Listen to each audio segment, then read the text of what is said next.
Muy buenos días, compañeras, compañeros, a esta 11ª clase de esta diplomatura de la Escuela de Formación de Líderes Sindicales. La verdad que esta semana fue muy particular en la historia, así que le voy a pasar inmediatamente la palabra al profesor Luis Di Pietro porque la coyuntura lo amerita. Luis. Sí, gracias Estefanía. Buenos días a todas y todos. Hoy, a diferencia de las clases anteriores, vamos a iniciarnos con lo que consideramos algo importante, que es una invocación a la Virgen María para la protección de nuestra patria y por motivos que también después el profesor Aldo Carreras va a explicar. De manera que, si les parece, escuchamos en silencio esta oración por la patria. Jesucristo, Señor de la historia, te necesitamos. Nos sentimos heridos y agobiados. Precisamos tu alivio y fortaleza. Queremos ser nación, una nación cuya identidad sea la pasión por la verdad y el compromiso por el bien común. Danos la valentía de la libertad de los hijos de Dios para amar a todos sin excluir a nadie, privilegiando a los pobres y perdonando a los que nos ofenden, aborreciendo el odio y construyendo la paz.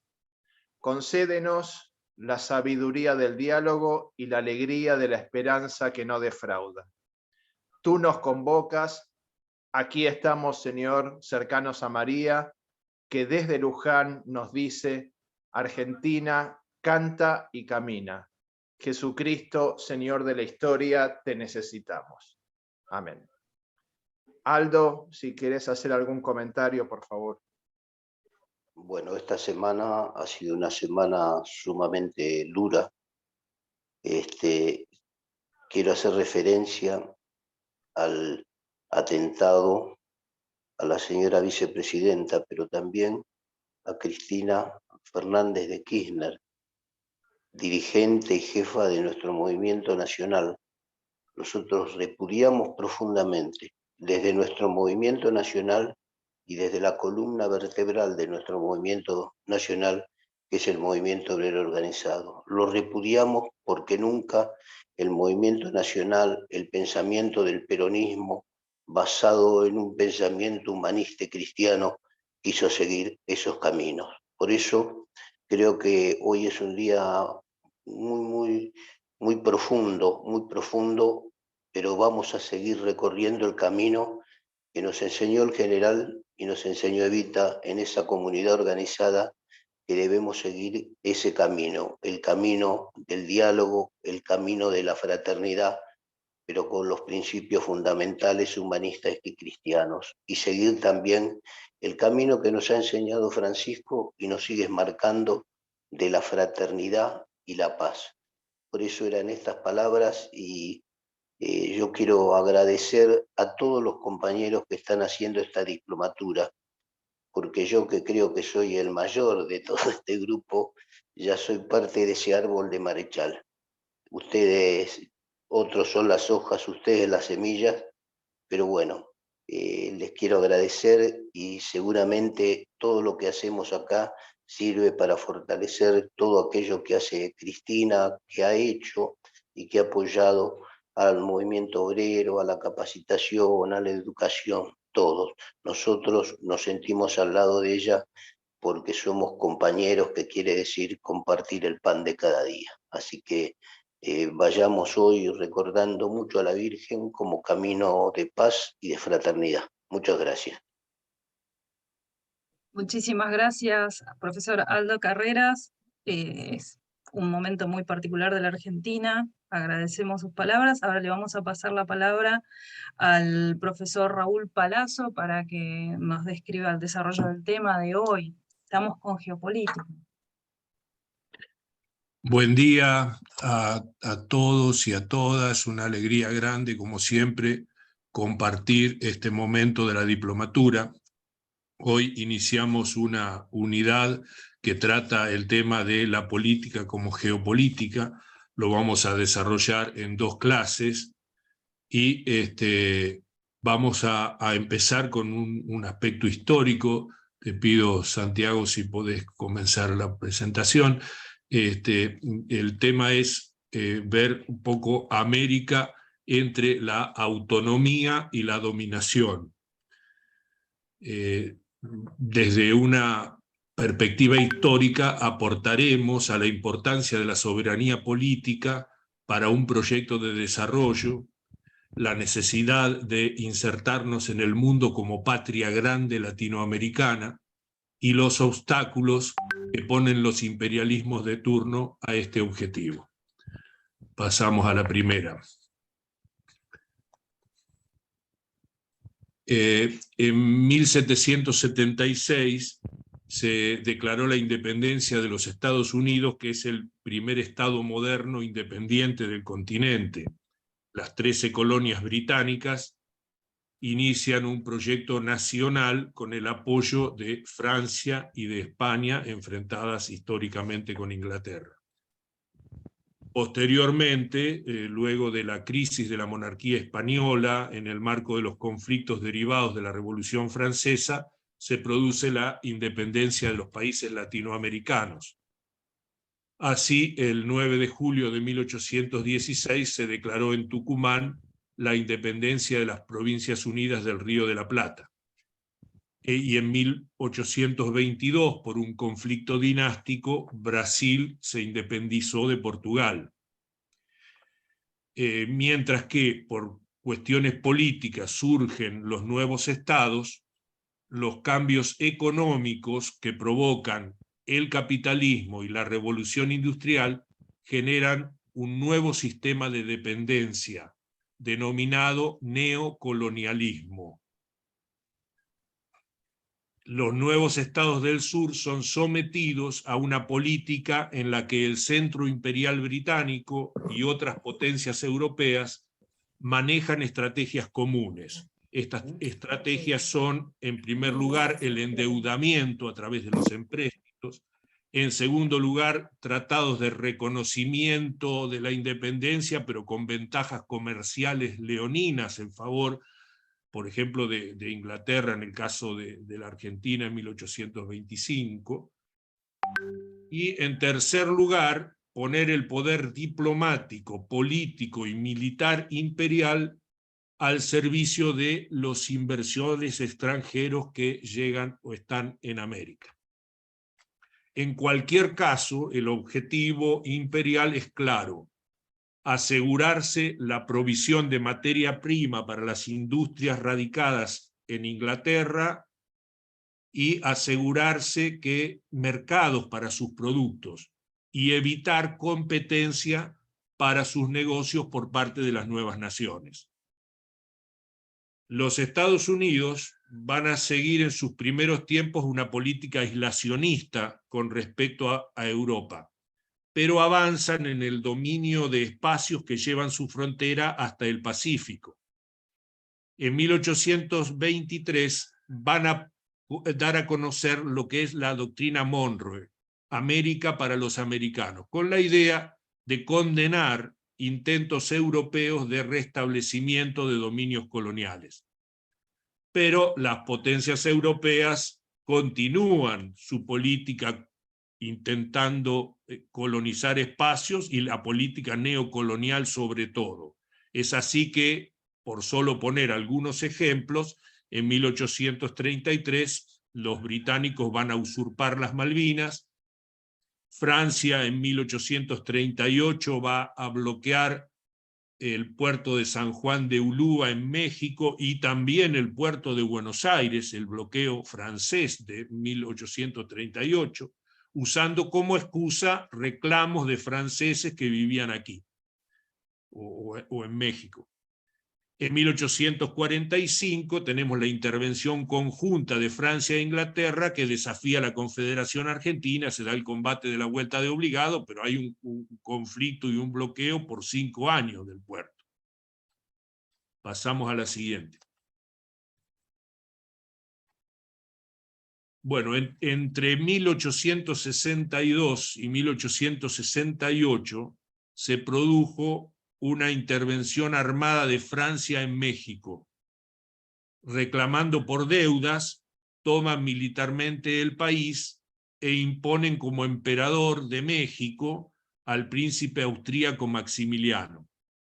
Los mexicanos, encabezados por Benito Juárez, luego de una larga lucha, logran recuperar el país. Esta situación es la que motiva, entre otras, al diplomático argentino Carlos Calvo a desarrollar la denominada doctrina Calvo.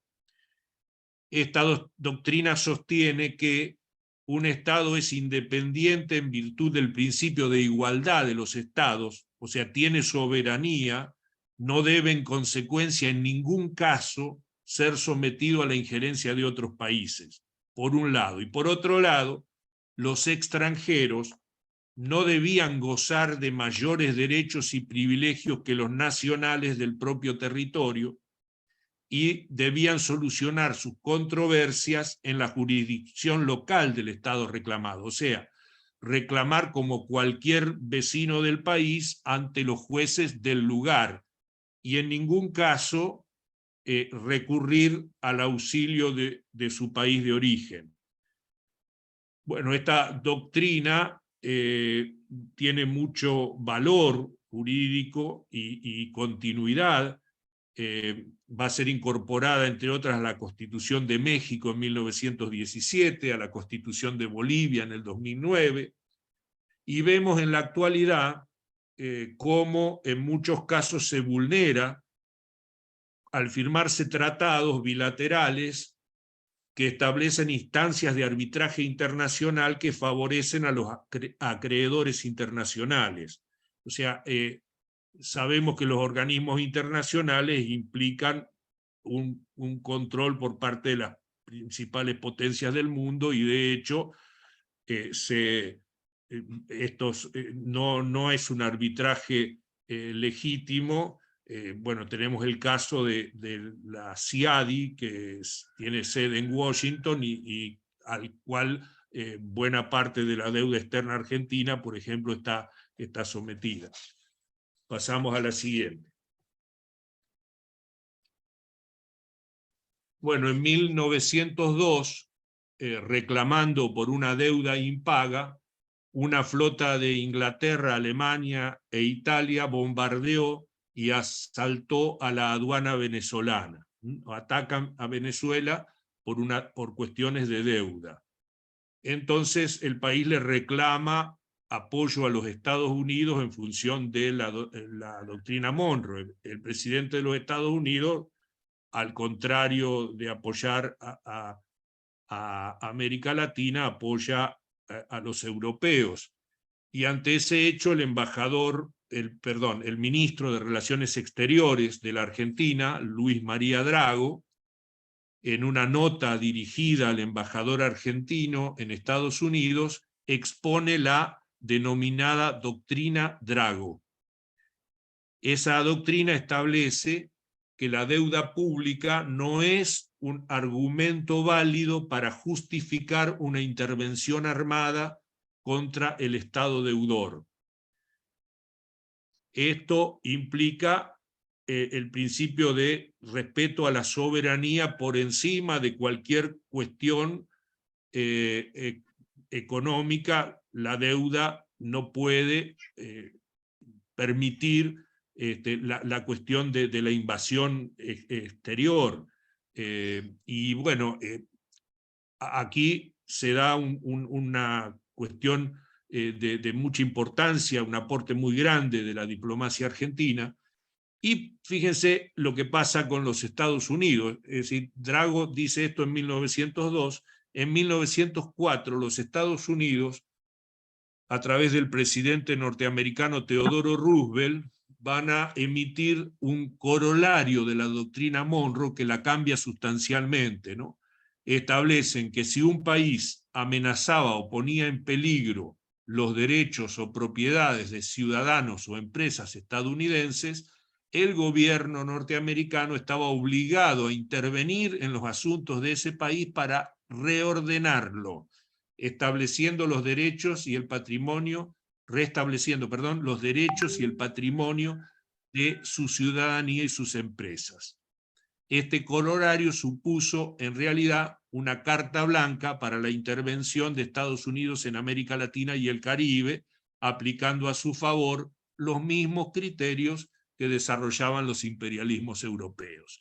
Esto significó ocupación de Cuba, ocupación, intervención en México, ocupación República Dominicana, invasión a Nicaragua, y bueno, y sí, podemos seguir bastante la lista, lo que implica la cuestión del imperialismo, ¿no? O sea, imponiéndose a los estados más débiles. Seguimos. En varios textos, Juan Domingo Perón expuso la necesidad de la Unión Latinoamericana como forma de posicionamiento estratégico en el mundo, que está cada vez más interrelacionado.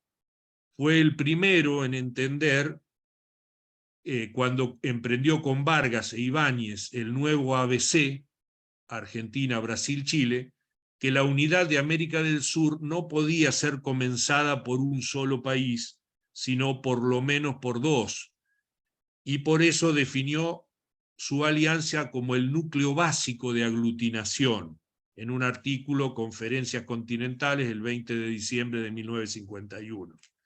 Y agregaba, refiriéndose a la necesidad de un nuevo ABC, que ni Argentina, ni Brasil, ni Chile, aisladas, pueden soñar con la unidad económica indispensable para enfrentar un destino de grandeza.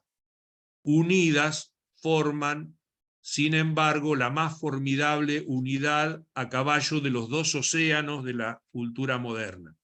Así podrán intentar desde aquí la unidad latinoamericana con una base operativa polifacética, con un inicial impulso indetenible. Por eso es que por el Acta de Santiago de Chile, firmada en 1953 con el presidente Carlos Ibáñez del Campo, las partes deciden establecer la unión económica de los dos pueblos, señala como instrumento la suma de los recursos financieros, el establecimiento de un mercado común, la movilización de las industrias comparativamente más productivas y la coordinación del desarrollo económico de los dos países. Y un objetivo: incrementar los ingresos reales de sus respectivos pueblos. Procuraba también una mayor cooperación sur-sur, aprovechando el potencial bioceánico para mejorar el intercambio interno y la capacidad de negociación en bloque frente a terceros estados. La unión se hallará abierta a la adhesión de los demás pueblos hermanos. Pronto se unieron Paraguay, Ecuador, Bolivia. Se realizan varias gestiones entre los gobiernos de Perón y de Vargas de Brasil para avanzar en este sentido, a través del embajador de Brasil en la Argentina, Juan Bautista Luzardo. Se logran importantes acuerdos, pero esto choca con que los Estados Unidos ponen a su sistema diplomático en alerta, obstaculizando el avance de los acuerdos, y finalmente el intento de golpe y muerte de Vargas en 1954 y el derrocamiento de Perón en 1955 ponen fin a los intentos. Pasamos a la siguiente. Acá presentamos a un grande de la patria grande, Alberto Metol Ferré, un pensador y escritor de la patria grande latinoamericana, nacido en Montevideo. Siempre decía que antes de hablar de integración de América Latina, debemos comprender los motivos de su desintegración. Si entendemos las causas y las razones por las cuales América Latina se desintegró, seguramente pondremos la base para realizar su integración. Es así como la cultura latinoamericana, el pueblo latinoamericano, requiere para su autoconciencia gestar también una conciencia geopolítica. Dejar de sentir solo en fragmentos, o sea, por partes, como estamos divididos en el continente, en distintas naciones-estado, y totalizarse, unirse, y la unidad como realización práctica. Esta realidad comienza, dice Métol Ferré en el 94, comienza en la cabeza, en la inteligencia. Para liberar América Latina hay que conocerla, tener una perspectiva de ella que no en forma abstracta, sino aterrizada, situada. Simón Bolívar, el libertador, acabaría sus últimos días diciendo: hemos arado en el mar, hemos perdido todo menos la independencia. O sea, la idea es que hemos perdido las condiciones para ser independientes por la separación en distintos estados. No comenzó la independencia por una lucha por la separación, sino que eso marca el fracaso de los libertadores en no lograr mantener la integración anterior dándole un nuevo sentido. O sea, un solo ámbito como era la América, Hispanoamérica, se convierte en una veintena de ámbitos. Por eso Métol Ferré ve la necesidad de integración entre nuestros países sudamericanos, ya que implica el nacimiento de una nueva historia sudamericana, que genera justamente el movimiento inverso al proceso de fragmentación de la independencia de nuestros estados conformados en el siglo XIX. Hace falta un doble y profundo proceso de diálogo e integración entre Brasil e Hispanoamérica, si no sería solo una integración de mercaderes y de empresarios. Lo que hace falta es la integración de los pueblos. La integración de los pueblos, como también señala Perón, implica una primacía de la política de la cultura, compromete a los niveles de la enseñanza, a los artistas, periodistas, filósofos, teólogos, científicos. Compromete la revisión de todo lo que hacemos, pues es un nuevo horizonte histórico que nos exige una adecuación total. Ya los viejos y caducos marcos de los estados latinoamericanos separados deben ser repensados totalmente, recreados. Esto decía este pensador latinoamericano. Pasamos a la siguiente.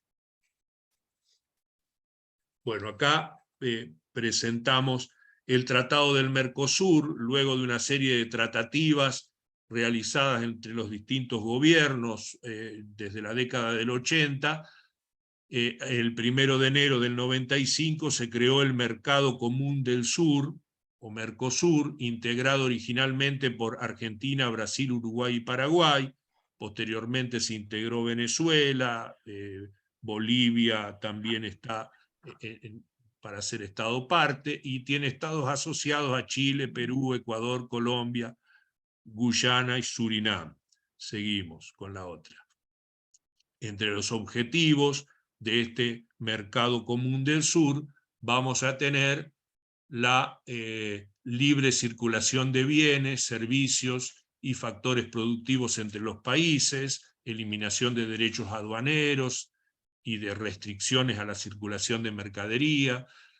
Otro objetivo es el establecimiento de un arancel externo común y la adopción de una política comercial común con relación a terceros estados o agrupaciones de estados, y una posición común en los foros internacionales.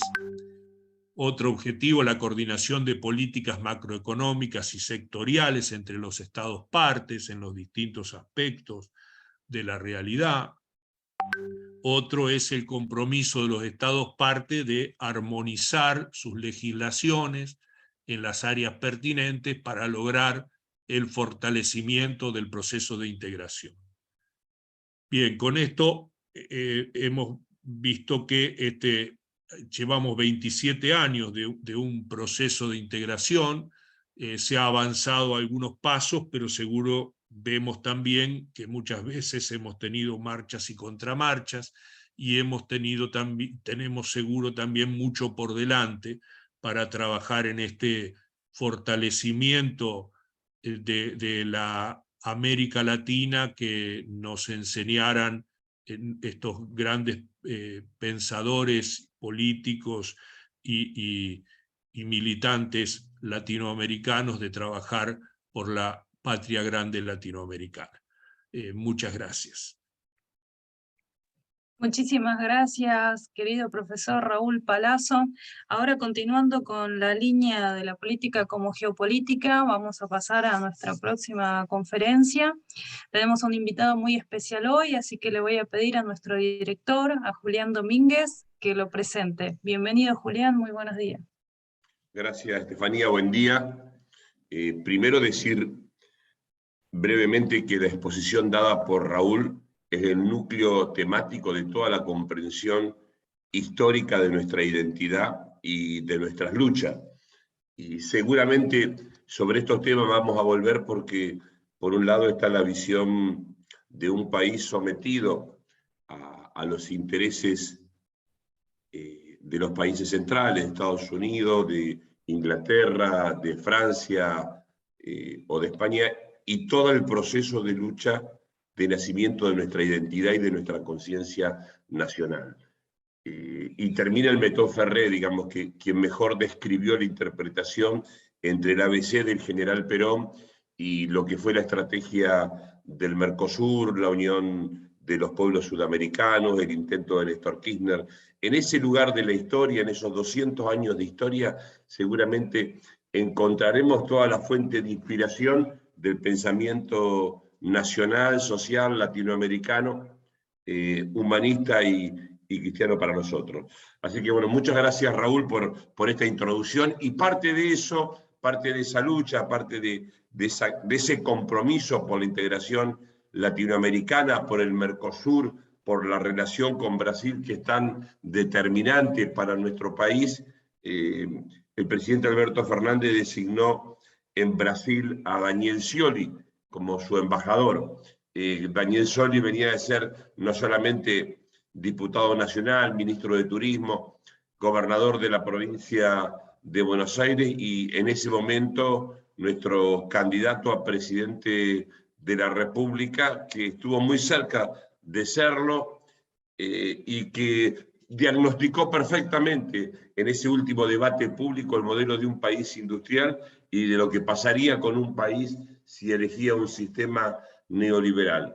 Con todo ese antecedente histórico, con su compromiso con la industrialización como proceso de integración, y particularmente en la gestión de Brasil, la designación de Daniel Scioli significó una altísima, o quizás la más importante, valoración de la política exterior argentina al designarlo embajador en la República de Brasil. Así que es un gusto para mí, si Daniel está ya conectado, presentarlo a Daniel para que desarrolle esta visión sobre la relación con Brasil como central de nuestra estrategia geopolítica. Un gusto, Daniel, un lujo para la diplomatura, y muchas gracias por este esfuerzo. Un saludo muy fuerte a Scioli, de Aldo Carreras. Oh, muchas gracias, Aldo. Un gran abrazo. ¿Me escuchan? Sí, perfecto. Bueno, muchas gracias, Julián, por tus generosas palabras, por haberme facilitado que pueda acompañarlos en este evento y darles mi visión a partir de mi primera experiencia, la primera etapa de mi misión Brasil, en la cual quiero destacar, no les obliga, que el rol de Julián ha sido fundamental, porque el tema agroalimentario ocupa en nuestra agenda binacional una gran relevancia, y allí había muchas trabas, y fue Julián Domínguez como ministro, junto a un grupo de empresarios, el que pudo destrabar situaciones que por años no habían permitido exportar productos en nuestras economías regionales. Así que lo mismo en el sector automotriz, con su experiencia, donde hemos trabajado juntos para salvar esta relación con Brasil, un pilar fundamental del Mercosur. Quiero contarles que esta segunda etapa de mi misión está inspirada por lograr un acuerdo estratégico de integración profundo con Brasil, el cual ayer, en la ocasión que el presidente me entregó las cartas credenciales, que es el último paso formal antes de mi llegada mañana a Brasilia, para poder abocarme de lleno a lo que estoy convencido que es algo fundamental, pensando siempre en lo mejor para Argentina, tener la mejor relación posible con Brasil en un contexto internacional donde muchos coincidimos en que la globalización que conocimos en una etapa está generando replanteo, repensando los países sus nuevas alianzas, y yo creo que en este contexto de la incertidumbre que da la globalización, tenemos que fortalecer lo regional. Y cuando pensamos en lo regional, tenemos que pensar en el trabajo articulado Argentina con Brasil, los demás socios del Mercosur, y un Mercosur también ampliado a los otros países de la región. ¿Por qué? Porque el mundo demanda lo que nosotros estamos en condiciones de ofrecer, particularmente alimentos y todo lo que hace al tema energético, en la cual esta desgraciada guerra nos hace tomar conciencia de la importancia de tener el autoabastecimiento y la soberanía energética. Este acuerdo que estoy llevando adelante con Brasil para la etapa que se viene, tiene algunos pilares fundamentales. Uno es la integración financiera, y casualmente hace 48 horas pude coordinar un encuentro entre los presidentes de Banco Central de Brasil y Argentina para implementar en mayor dimensión de lo que en su momento se pudo concretar el pago con monedas locales. Esto va a dinamizar mucho más el comercio bilateral, es decir, desdolarizar el comercio bilateral y que se pueda pagar en monedas locales.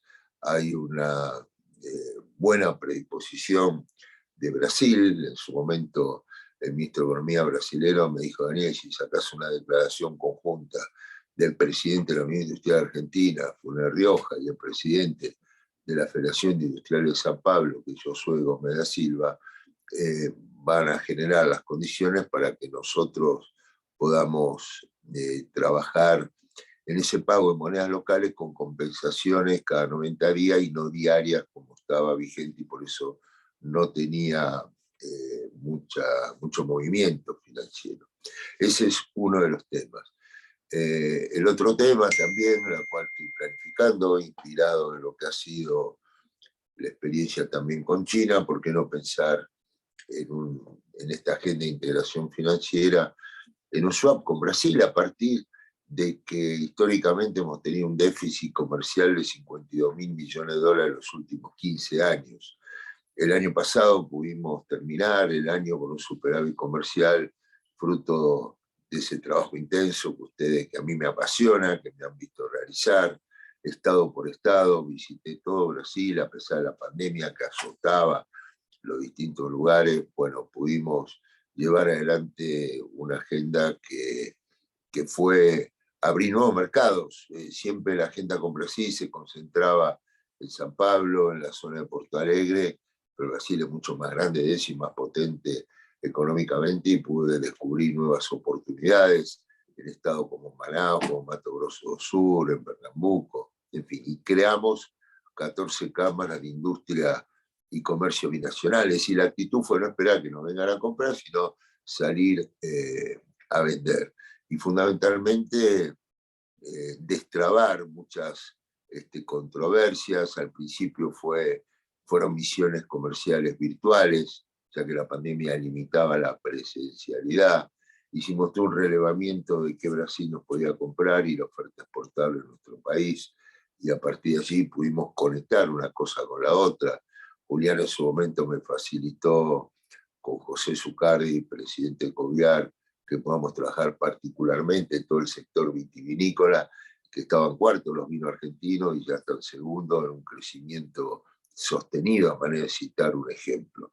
Un capítulo especial es el sector automotriz, de gran relevancia en el comercio bilateral, y en eso vaya mi reconocimiento a las compañeras, compañeros trabajadores de SMATI, fundamentalmente a su secretario general, Pignanelli, lo cual es un modelo de trabajo articulado, bien como nos gusta a los peronistas, la integración entre el capital y el trabajo.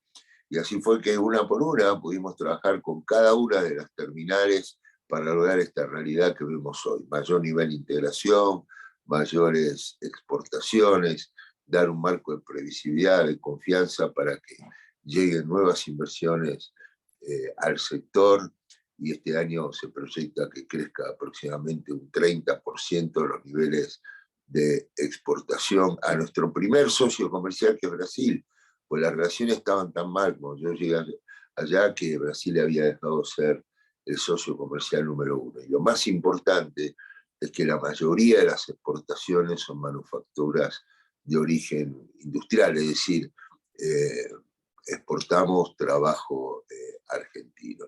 Ahora nos proponemos nuevas metas en todo lo que es el desarrollo del sector automotriz, con una mayor integración, porque todavía estamos deficitarios en el caso de las autopartes, y allí estamos trabajando muy bien con la UOM, que tengo entendido está presente en este gran encuentro, que yo realmente quiero destacar la vocación, la voluntad por renovarnos, por modernizarnos, por agarrar la nueva agenda que se debate en este momento en el mundo, que tiene que ver con las nuevas tecnologías, que tiene que ver con la cuestión ambiental, que tiene que ver también con la electromovilidad, un tema central de lo que parecía el futuro, pero un futuro que se aceleró.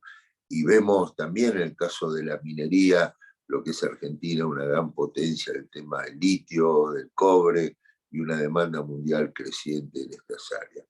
Les hablaba de integración financiera, ahora vamos a hablar un poquito de integración energética. Me acuerdo cuando con el presidente Alberto Fernández, en un encuentro le dije, mira Alberto, yo puedo estar vendiendo pera, manzana, pescado en la calle de San Pablo, vino, aceite de oliva, pero muy difícil estructuralmente resolver el problema deficitario comercial con Brasil en el momento que Argentina necesita dólares, si no desarrollamos esa obra estratégica. Fue planificada en su momento el gasoducto Néstor Kirchner. Y así fue que se aceleró, se tomó la decisión. Ustedes saben que ya está en marcha la primera etapa de construcción del gasoducto, va a llegar a Saliqueló, pero es muy importante llegar a la frontera con Brasil. También allí acerqué el interés al BNDES, el famoso Banco Nacional de Desarrollo Brasilero, que para financiar una gran parte de la segunda etapa del gasoducto, lo que nos va a poner la frontera con Brasil.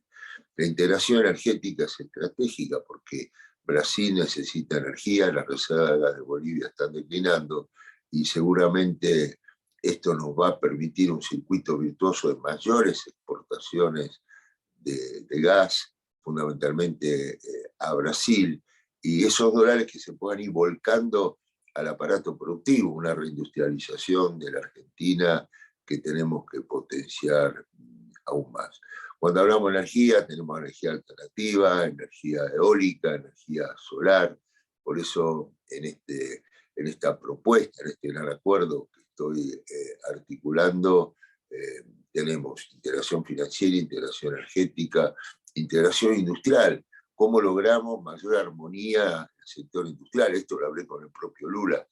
Dije, Lula, debo reconocer que en tu gobierno hubo una gran integración ideológica, política, pero en el tema industrial podemos ver como las grandes industrias en su momento se quedaron en Brasil, y aquí había importadoras, operaciones de otra envergadura industriales. Entonces, muy importante que en esta etapa de segunda reindustrialización que está proponiendo Lula llevar adelante en el caso de ser electo, bueno, podamos trabajar en forma conjunta la complementación.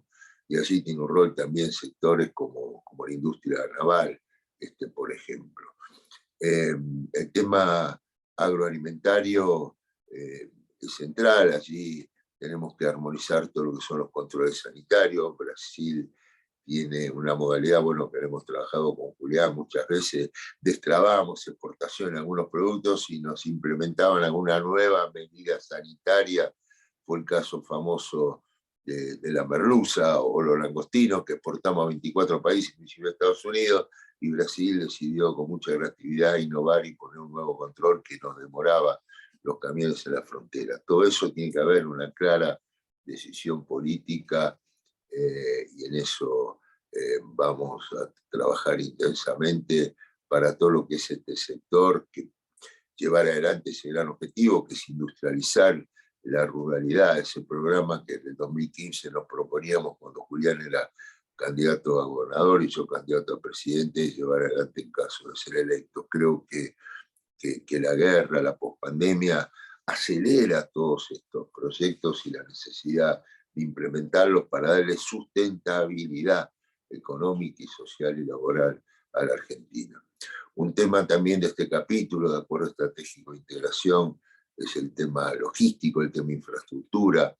Hay identificados distintos puentes, pasos fronterizos que tenemos que modernizar, adecuar, agilizar todo lo que es el movimiento de personas, de turismo, de mercancías. También lo que hace en temas logísticos, el puente aéreo Aeroparque San Pablo, pero el aeropuerto doméstico de San Pablo. Esto va a hacer fluir cada vez más movimiento empresario, turístico, es el gran puente aéreo del Mercosur.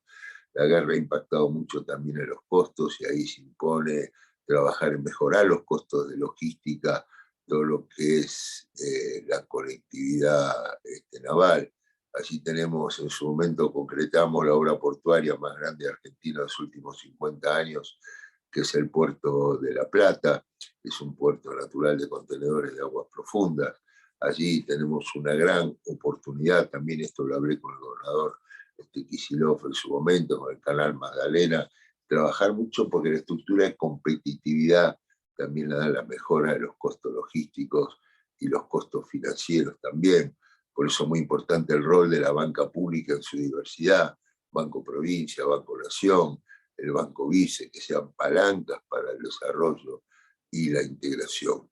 Tenemos una agenda estratégica de integración educativa con la revalidación de los títulos, ¿no es cierto?, de ambos países. Es decir, yo soy absolutamente convencido que a la medida que profundicemos esta integración con Brasil va a tener múltiples beneficios para nuestro país y va a irradiar también en los demás socios del Mercosur. Por eso luché mucho para que esas tensiones que amenazaban con una ruptura muy clara del bloque se pueda mantener con la mayor armonía posible.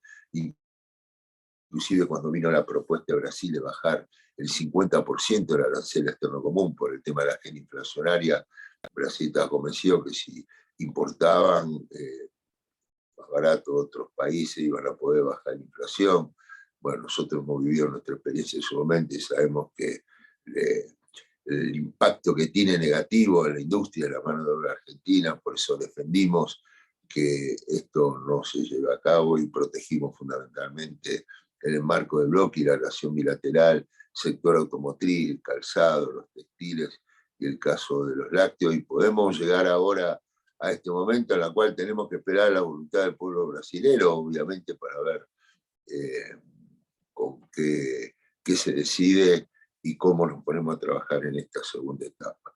El panorama electoral es de una lucha encarnizada entre quien se propone continuar al frente del gobierno y el expresidente Lula con toda su experiencia, apelando a los recuerdos del pueblo brasilero y proponiendo hacia adelante uno de los temas centrales que le he escuchado decir es fortalecer la integración en el bloque. Pero elecciones son elecciones, lo sabemos todos muy bien, faltan todavía 3 semanas aproximadamente hasta el 2 de octubre, que va a ser la primera vuelta, ya que Brasil hay que superar el 50% de los votos para definir la elección, y seguramente va a haber una segunda vuelta. Todo se estima que va a ser así, porque los otros candidatos, el tercer y cuarto, están sumando aproximadamente 14 puntos entre los dos. Se llevó adelante un debate que fue realmente muy, muy intenso, muy agresivo, diría por momentos. Creo que no están las condiciones para que haya un nuevo debate ante la elección, pero seguramente en caso de confirmarse la segunda vuelta lo va a haber. Así que obviamente hace a mi rol institucional, a mi responsabilidad, mantener un diálogo institucional respetuoso, serio, pensando lo mejor para Argentina, pero todos conocen muy bien la amistad, la relación intensa, fuerte que tiene el presidente Alberto Fernández con Lula, pero ayer lo hablamos casualmente en nuestro encuentro. Creo que lo importante es lograr mantener la mejor relación posible, como he hecho en estos 2 años con toda mi experiencia. Saben que me he convertido un poco en un especialista en desestresar situaciones muy complejas o encontrarle la vuelta a lo que era en su momento, el peor momento de la relación de la historia entre Brasil y Argentina. Busqué los puntos de encuentro, interés común, y logramos, entre otras cosas, fíjense en el tema energético. Yo recuerdo cuando el secretario de Energía, Darío Martínez, me llamó con una profunda preocupación, y también el presidente del Banco Central, Pelle, porque se estaban agotando las reservas. Sabemos que esto impactaba muchísimo en todo lo que es por el aumento que tuvo el gas, en todo lo que significa la demanda para importar energía, y fue con Brasil que logramos, a través de una gestión, garantizar la seguridad energética y que no hayamos tenido que caer en corte de luz programado o algo de eso. Y no solamente esto fue junio, julio, sino durante el mes de agosto, que inclusive se pudieron devolver barcos que se habían comprado con utilidades y ahorrar más de $200 millones. Imagínense lo complejo en plena campaña, ir a pedir al gobierno de Bolsonaro, conociendo la posición del gobierno argentino, bueno, que nos garanticen la seguridad energética. Y así fue, lo logramos, como logramos un gran apoyo de Brasil para la negociación con el Fondo Monetario Internacional, como logramos destrabar 49 controversias. Y yo realmente tengo mucha confianza de poder concretar ese gran acuerdo para el tiempo que se viene, con resultados que se van a ver de forma inmediata. Cuando vemos la cuenca de potasio que tenemos en Argentina y la necesidad de tener fertilizantes y no tener que estar importando, Brasil lo piensa, lo está importando de Rusia, bueno, allí también se abren grandes posibilidades. Es decir, divididos somos débiles, juntos somos más fuertes, el mundo demanda lo que nosotros podemos ofrecer, así que esas son mis ideas, y por eso la gran motivación que tengo. Realmente las cosas ustedes saben muy bien, y por eso un sábado a la mañana están sacándole tiempo a su familia, a sus responsabilidades, para volcarlas en este encuentro, que sea una usina idea y darnos oportunidades a los que podemos tener alguna experiencia para dar la visión. Y pertenecemos, bueno, identidad peronista, que se lo describe como un movimiento. Un movimiento es adaptarse a las nuevas demandas, a los cambios que está sufriendo el mundo, la matriz productiva, que está, los nuevos fenómenos que se están dando en materia también meteorológica, que exigen realmente una adaptación, en lugar de renegar contra las realidades y comentar problemas obvios. Nosotros tenemos que encontrar nuevas soluciones para nuevos problemas. Nuestras sociedades han quedado también traumatizadas, preocupadas con el golpe que ha generado la tragedia de la pandemia, que obviamente ha afectado expectativas, ni que hablar las desgracias sufridas y fundamentalmente recrear expectativas hacia el futuro. Creo que esa es la gran responsabilidad que tenemos, de dónde venimos, dónde estamos y hacia dónde vamos. El futuro. Y dentro de ese futuro yo siento que Argentina tiene con qué. No tengo duda que la situación coyuntural que estamos viviendo no es un problema estructural económico, es un problema coyuntural. Para llevarlo a la vida de una empresa o de un gremio es un problema, yo diría, hasta de caja chica. Una vez que nosotros atravesamos, ya disminuyen la demanda de dólares para la compra de energía y podemos expandir todo lo que es el sector de la minería, el agro y la energía, vamos a poder encaminar el país a un circuito virtuoso para no detener esta etapa de reindustrialización, de promoción del trabajo argentino, del resurgimiento de nuestras economías regionales. La famosa Agenda del Desarrollo que yo le planteaba a los argentinos en el año 2015, que creo que debemos retomar ahora con mucho vigor. Por eso yo respeto mucho estos espacios, estas usinas de pensamiento, de ideas, y quería compartir con ustedes. Muchos se preguntan, bueno, ¿por qué seguramente, bueno, vuelvo a Brasil? No es solamente regresar a Brasil después de haber respondido a una emergencia y a un llamado. Como buen peronista tenés que estar disponible a servicio, sin especular, donde siempre ustedes conocen mi carrera política, donde me han necesitado, siempre puse lo mejor de mí para estar, para acompañar. Una situación muy puntual que se generó en el Ministerio de Desarrollo Productivo. Tuve que hacerme cargo del ministerio durante 40 días que fueron muy difíciles, porque allí salió la resolución del Banco Central, limitando el acceso al mercado de cambio. Entonces se generó una incertidumbre, pues los industriales y los importadores no sabían a qué precio iban a poder reponer, y me preocupé y me ocupé que no se detenga ninguna inversión, que no se pierda ningún puesto de trabajo, y luego, bueno, se generaron estos cambios de ordenamiento dentro del gabinete, y como he hecho siempre, me puse a disposición para colaborar, para ayudar, y cuando con el presidente vimos distintas alternativas que él me planteaba con respecto de dónde podía ayudar más en este momento, yo sentí que retomar la agenda con Brasil, no para hacer más de lo mismo, sino con este objetivo muy claro que tengo la absoluta confianza que lo vamos a poder concretar. Así que bueno, yo no sé qué dinámica y características tiene la reunión, pero si alguno me quiere plantear alguna pregunta, con mucho gusto estoy a disposición para contestarla.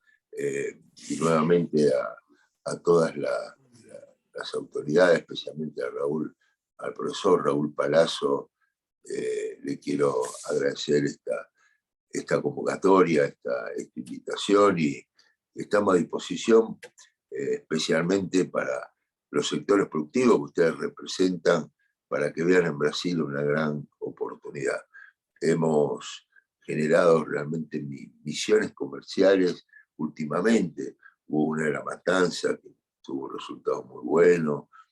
Gobernadores, hay 7 gobernadores que de acá a fin de año tienen previsto con su presencia encabezar misiones comerciales. 3 de ellos va a ser ahora el gran evento de gas, de petróleo, el Río de Janeiro. Van a estar el gobernador de Neuquén, el gobernador de Mendoza, el gobernador de la provincia de Chubut, también gobernador de la provincia de Córdoba, Santa Fe, gobernador de San Juan, tienen previsto acá a fin de año. Siento que lo que necesita Argentina, dólares genuinos a través de mayores exportaciones, y poder realmente a las empresas brasileñas que están acá, convencerlas, persuadirlas, como lo hemos hecho con varios, de hecho, en el rubro calzado deportivo, en Marco Polo, una empresa que fabrica micros, que han logrado, por ejemplo, en Rosario, duplicar la producción local, y ese es el eje de defender el trabajo argentino y la industria nacional. Son para mí prioridades, y la relación con Brasil está la respuesta, porque nosotros necesitamos a ellos, pero ellos también lo necesitan a nosotros. Argentina es un país muy importante para Brasil en cuanto no solamente el destino de sus exportaciones, sino también hay plena conciencia, y de eso me he preocupado y ocupado de movilizarlo, en la conciencia colectiva de todo el mundo empresario brasileño. Así que bueno, estoy a tu disposición, compañero Raúl Roberto Palazzo, y de todos los presentes. Muchísimas gracias, compañero de Daniel Scioli, siempre es un gustazo escucharte. Bueno, tenemos preguntas de las compañeras y de los compañeros en el chat, que si te parece te voy leyendo y vamos conversando. Hay un gran interés por la situación de coyuntura geopolítica con Brasil, porque se ve que hay como todavía una cosa más de muere la reina de Inglaterra, pero hay dudas sobre la geopolítica local. Preguntan, ¿cómo están las relaciones con Uruguay? ¿Cómo ves la posibilidad de una moneda común en la región? Si esto es viable. Por otro lado, ¿cuál es tu opinión sobre la gestión de Bolsonaro a nivel económico? También vinculado a la gestión de Bolsonaro y a esta derechización violenta, ¿no? de la región.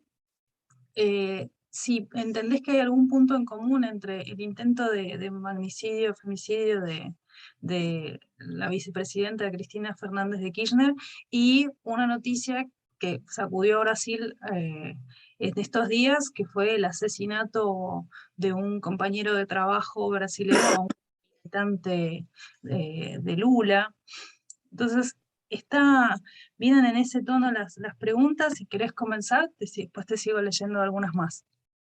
Bueno, vamos a tratar de muchos temas. Muchos temas. El tema Uruguay. Uruguay obviamente es un socio muy importante del Mercosur. El presidente ha definido llevar adelante un acuerdo de libre comercio con China, y hay pilares básicos que tienen que ver relacionamiento externo común, tienen que ver con acuerdos que se han firmado, son las bases fundacionales del Mercosur. Entonces lo que se busca es negociar en bloque, como ahora el bloque se ha abierto un acuerdo con Singapur, como el bloque está abierto a llevar adelante negociaciones, pero cuidando nuestros sectores productivos con la Unión Europea. Es decir, el gran desafío, más allá de diferencias ideológicas, es decir, también cuando del otro lado se plantean hacer un acuerdo, no quieren hacerlo con cada uno de nuestros países, sino quieren hacerlo con todo un bloque que representa, no sé, casi 300 millones de habitantes y un gran mercado. Eso con respecto a Uruguay.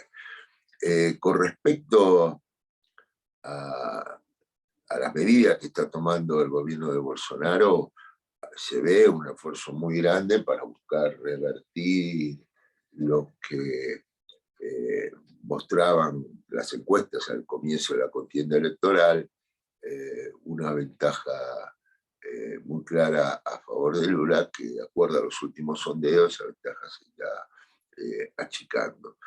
¿Por qué se está achicando? Porque, bueno, decidió bajar 3 veces los precios de los combustibles, y este mes han tenido deflación, es decir, inflación negativa, fruto de la baja del combustible, y también medidas que se han implementado, como el IFE brasilero, que se llama auxilio emergencial, que alcanza a 25 millones de familias, en el cual se le paga un monto equivalente a aproximadamente $120 a cada uno, y que este mes se estaba pagando el doble. Esto ha generado un impacto en un sector donde era un reacio al gobierno, ¿no es cierto? Ahora, si alcanza, qué dinámica va a tener. Yo por mi experiencia siento que ahora entramos en la etapa donde la gente ya va definiendo su voto, decisiva para escuchar los mensajes de los candidatos.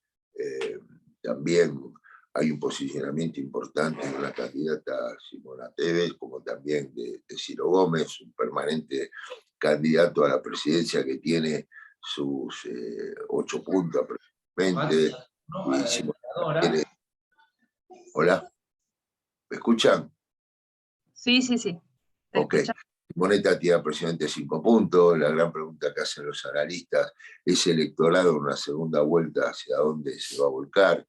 Quiere decir que el gran desafío, yo siento, que en esta etapa final es, más allá del voto duro, digamos, que tiene cada candidato, Lula y Bolsonaro, cómo pueden persuadir, cómo pueden acercar a ese electorado independiente, ese electorado medio, ese electorado que va a ser decisivo en el momento de hacia el 2 de octubre, qué posición toma. Con respecto a los episodios desgraciados que hemos conocido esta mañana en un enfrentamiento como matan a un militante de Lula, estas escaladas que se están dando en distintos lugares con focos de violencia política, en los que evidentemente es un tema central en este momento de la preocupación de nuestro país por lo que fue ese dramático, atroz, desgraciado intento de asesinato a la vicepresidenta Cristina Kirchner, que nos tiene que hacer reflexionar y pensar, bueno, en el caso mío y de Julián, creo que nadie puede tener duda con respecto a nuestro estilo, a nuestra forma de hacer política, moderados, predicadores de la paz, de la armonía, de la concordia, del diálogo, pero otros dirigentes, otros sectores han tomado un camino que a los problemas que tiene la sociedad los irrita, los potencia, los puede llevar a tener conductas absolutamente irracionales, de peligro de todo tipo. Y siento también que la palabra del Papa Francisco, con su sabiduría, ha marcado también un camino cuando apela también a la armonía. Con respecto a tus preguntas, ¿cuál ha quedado sin responder? Así tratamos de responderla, obviamente. Teníamos también dos preguntitas más. Una, ¿cómo está la situación del movimiento obrero en Brasil? Porque la organización es distinta que la de Argentina. ¿Cómo es ese panorama? ¿Cómo está esa relación con lo productivo hacia el futuro, con todas las problemáticas de la región a nivel ecológico y demás? Y por otro lado, el tema religión y geopolítica. ¿Cómo es la situación de la crecida del protestantismo en Brasil vinculado a lo económico? Y Bueno, también preguntan espera, cómo es la vamos por partes. viabilidad. Vamos por partes. ¿Sí? Vamos por partes. El tema de la religión. Bueno, los fieles evangelistas son un porcentaje muy importante, en Brasil alrededor del 40%, hasta tienen su bancada dentro de la Cámara de Diputados, y en este momento también los dos principales candidatos, en su momento hubo un apoyo masivo a Bolsonaro de los evangelistas, él apelando a valores que tienen que ver la defensa de la familia, no a la droga, no al aborto, es decir, él está ahí con una definición muy clara, y Lula también está haciendo un esfuerzo para achicar esa diferencia que puede tener en el electorado evangelista. Esto con respecto al movimiento religioso. Recientemente el obispo de Brasilia, a quien conozco, un hombre joven, brillante, ha sido designado cardenal por el Papa Francisco. Esto ha tenido un gran impacto. Espero poder estos días poder saludarlo personalmente. Es decir, la religión en su diversidad tiene en Brasil una gran importancia, especialmente la gente con la angustia, con la incertidumbre, con la falta de esperanza que ha tenido durante la pandemia, que ha hecho estragos desde el punto de vista social, desde el punto de vista de la integridad de las personas. Bueno, he visto porque he estado en distintas misas católicas, y también fui un día concurrí a una Iglesia Evangelista porque me interesaba mucho conocer sus características. Entonces, bueno, eso es lo que está ocurriendo y vos vemos en esta parte final, estamos observando cómo los candidatos se están disputando. La primera pregunta era referida a que me hiciste recién. Dos preguntas. Movimiento sindical en Brasil. Movimiento obrero brasileño. Sí, la organización es distinta, pero obviamente la decisión de los trabajadores va a ser fundamental. Allí hay dos visiones. Muchos destacan que Bolsonaro le estudió el trabajo, le estudió la actividad económica, ahora le está bajando la inflación, completa el apoyo por el auxilio emergencial, la economía de Brasil está creciendo, y un Lula que viene de las raíces profundas del movimiento obrero, con un sindicato que yo te diría que es un monumento histórico, ¿no? Porque allí yo lo visité varias veces, no solo empezó su carrera política Lula, sino también fue el lugar donde él lo fueron a buscar para detenerlo durante casi 2 años. Pensemos la fuerza de voluntad de este hombre, con su sabiduría, con su sentido de servicio, con la responsabilidad que siente en estos momentos. Así que los trabajadores tienen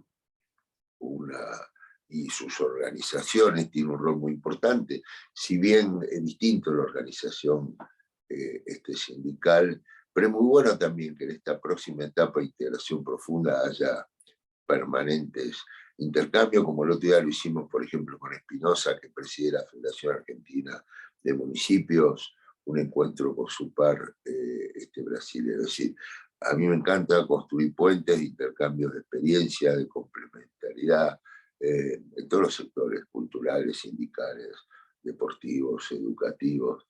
Creo que eso es la esencia de lo que debe ser en este momento el abordaje en la problemática de la relación con Brasil. Digo problemática porque tiene todas estas características que yo les hacía referencia. ¿Me decías una pregunta más? ¿Cuál era? Sí, dos cositas. Una, ¿cómo es entablar la relación geopolítica con un monstruo tan grande, con otra cultura tan diferente? Porque hay una división de idioma que la tenemos ahí. Y por el otro lado surgió muchísimo interés en el chat por este planteo que comentaste de poder acordar pagar en las monedas locales, aranceles y demás, y también recordaron que en la presidencia de Lula existía la visión de crear un banco central común para el Mercosur. ¿Qué viabilidad real tendría esto para poder profundizar esta política de comercializar con monedas locales? ¿Vos cómo lo ves? Mirá, como todo tiene que estar la decisión política. Cuando está la decisión política, a partir de ahí la economía se ordena, se encolumna. Y creo que el tiempo que se viene va a haber una clara decisión política de lo posible de dolarizar los intercambios comerciales y poder fortalecer en una entidad financiera un espacio común. En lo que es la moneda local, en su momento lo lanzó Cristina siendo presidenta con Martín Redrado. El otro día estaba mirando en YouTube el video de lo que fueron los términos de la presentación. Funcionó, pero en un porcentaje chico comparado a lo que es el comercio bilateral. Y creo que esto ahora hay que trabajarlo muy bien con los bancos, con las empresas que lo promuevan, y fundamentalmente que la compensación no sea diaria, sino no tiene efecto positivo en la reserva, que la compensación sea cada 90 días. Eso le planteó el presidente del Banco Central, Pelle, recientemente en la reunión con el presidente del Banco Central de Brasil. Así que siento que es mucho lo que se puede avanzar en la integración financiera. Bueno, Lula ha ido mucho más allá, habló de una moneda común, ¿no es cierto?, de Mercosur también, y creo que tenemos que ir dando todos estos pasos que tienen que ver fortalecer el tema de las monedas locales, porque eso, yo sé que a veces lo más fácil es que una empresa va a importar le pide los dólares al contado al Banco Central. Bueno, ya hubo también un paso ahí, porque se le está pidiendo carta de crédito, 90 a 180 días en algunos casos, se están priorizando insumos y materia prima, y si se paga en monedas locales va a ser todo mucho más, más sencillo, y ahora están trabajando ya todos los equipos técnicos para poder implementarlo y que tenga cada vez un porcentaje cada vez más importante en un comercio bilateral que este año podrá llegar alrededor de los 30.000 millones de dólares.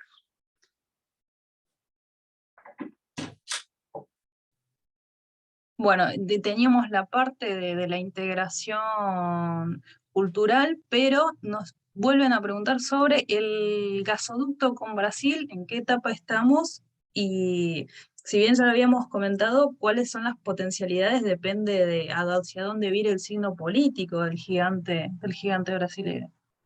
Mirá,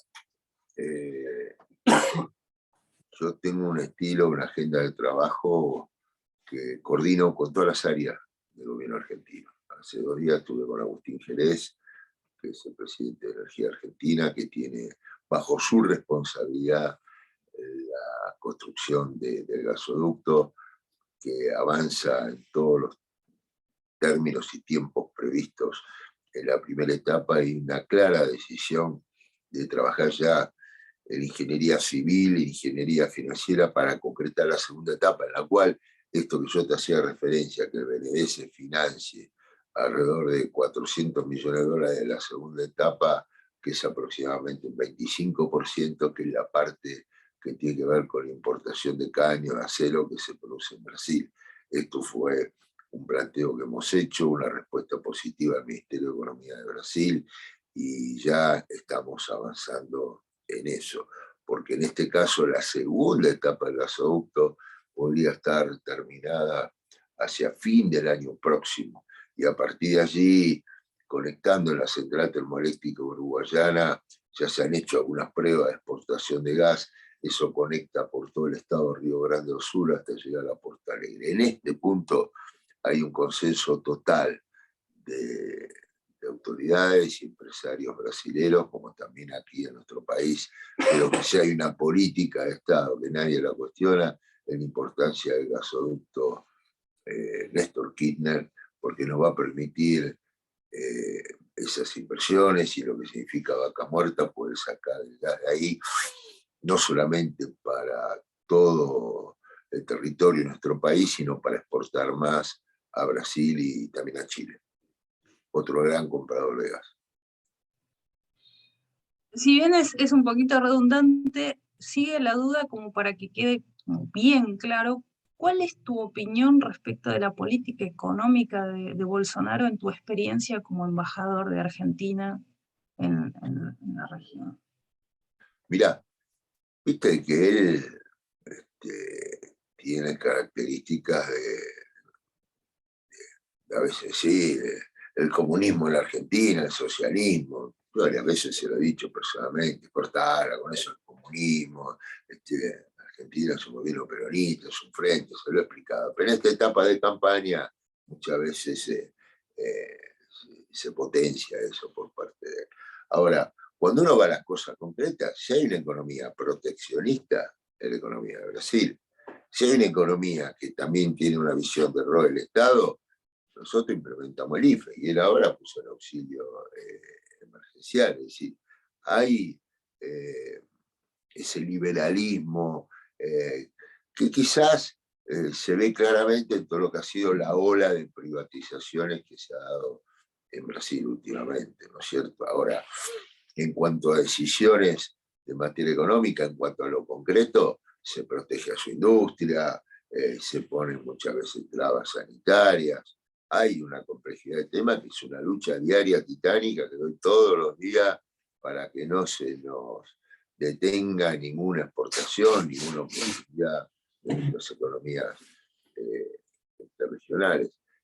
La economía de Brasil este año va a crecer, los pronósticos a principio de año eran que no iba a ser así, tiene un volumen de reserva alrededor de 360.000 millones de dólares, lo cual se puede pensar también en Ushuaia con Brasil. Esto lo había hablado yo en su momento como candidato a presidente en 2015 con Dilma.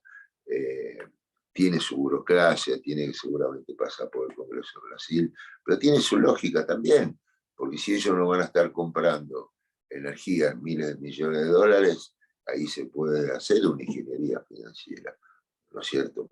Es decir, es complementario apoyo financiero swap con todo lo que es pago moneda locales. Temas que obviamente yo los voy hablando con el Banco Central y con el Ministro de Economía, ¿no? Identifico las oportunidades, las posibilidades, y la idea, y después articulamos. Nos preguntan también en el chat, y ya cerramos, ¿cómo está la situación del empleo en Brasil? ¿Cómo sostienen, ¿no? la posibilidad de generar empleo? Porque comentaste vos justamente el gran avance que ha tenido el gobierno neoliberal de Bolsonaro respecto al IFE brasilero. Pero con el empleo formal, ¿cómo está Brasil? ¿Cómo está la región? El empleo está bien, hay un tema de inflación que evidentemente el gobierno se ha ocupado de poder bajarla como sea. De hecho, está proyectado de un 7% la inflación, y ahí se dio la baja brusca del tema de los combustibles a todo esto. Ahora, es un tema de agenda central. La inflación, el empleo, el poder adquisitivo, y allí también está todo el esfuerzo del gobierno puesto en el que tiene empleo, cuidárselo, y el que no lo tiene, apuntalarlo con el auxilio emergencial, que es una versión de lo que fue el Bolsa Familia que implementó Lula. Bueno, Daniel, lamentablemente se nos está acabando el tiempo. Te mandan muchísimos saludos, muchísimo cariño de parte de las compañeras y los compañeros de la diplomatura. Le voy a pasar la palabra al profesor Raúl Palazzo para que haga la síntesis de tu exposición. Muchísimas gracias, siempre es un placer. Gracias.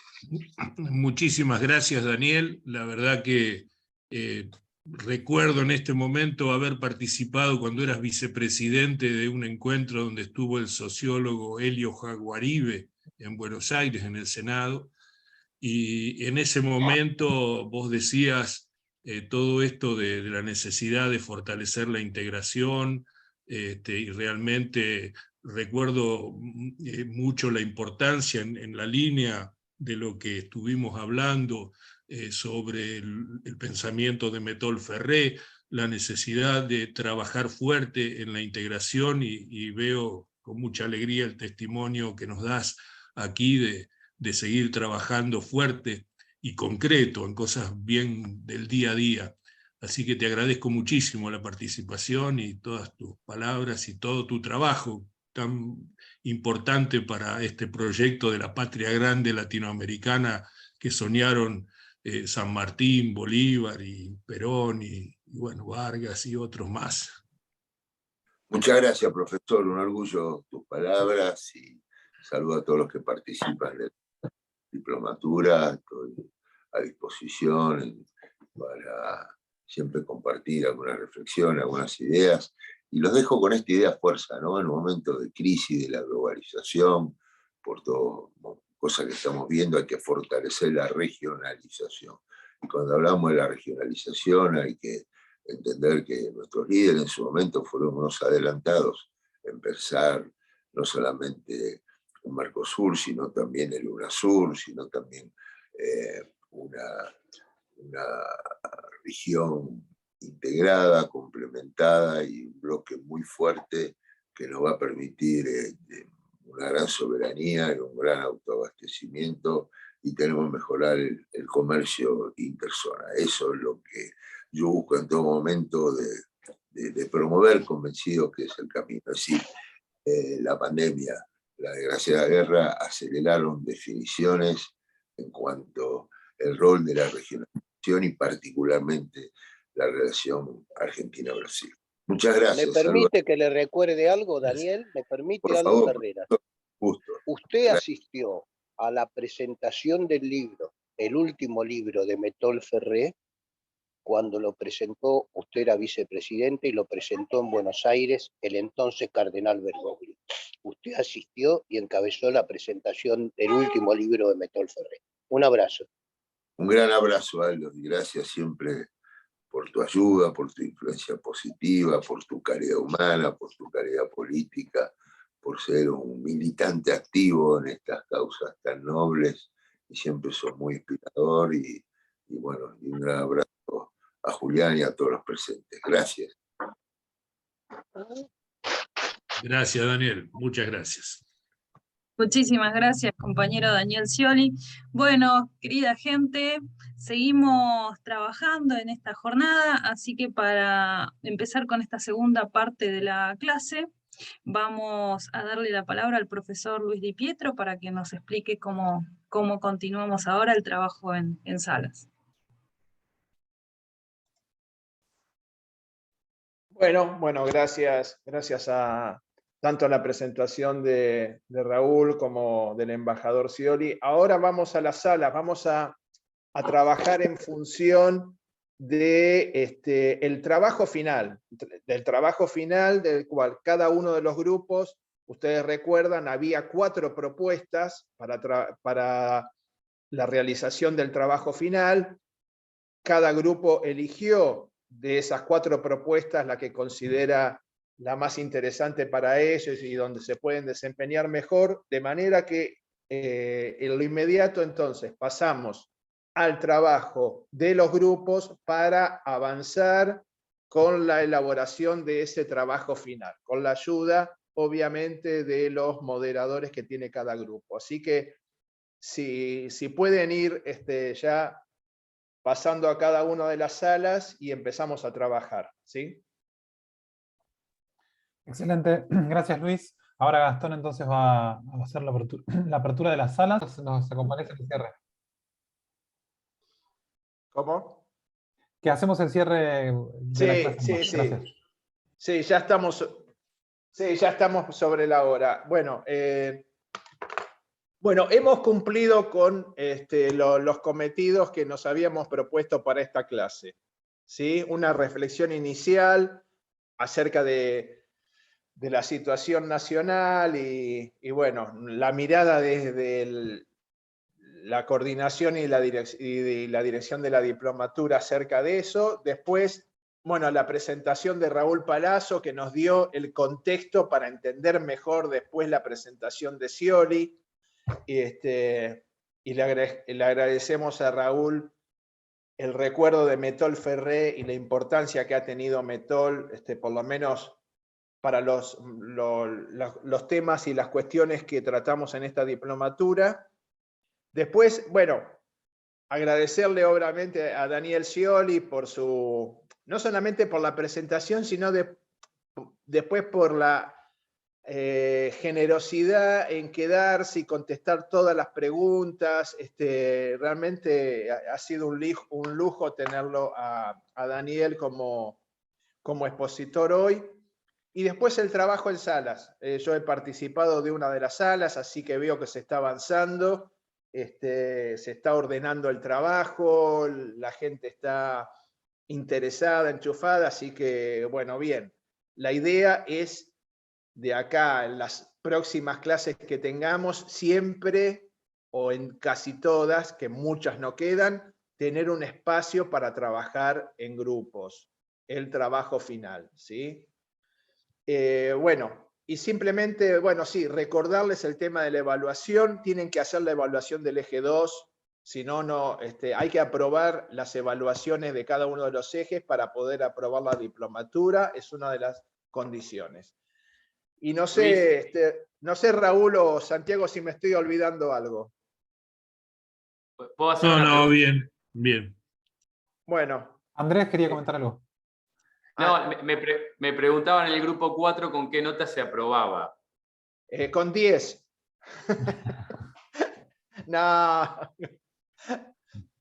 No sé, con 6. El año pasado, sí, con un 6 se aprueba, obvio. Las evaluaciones con un 6, las evaluaciones de cada eje, ¿sí?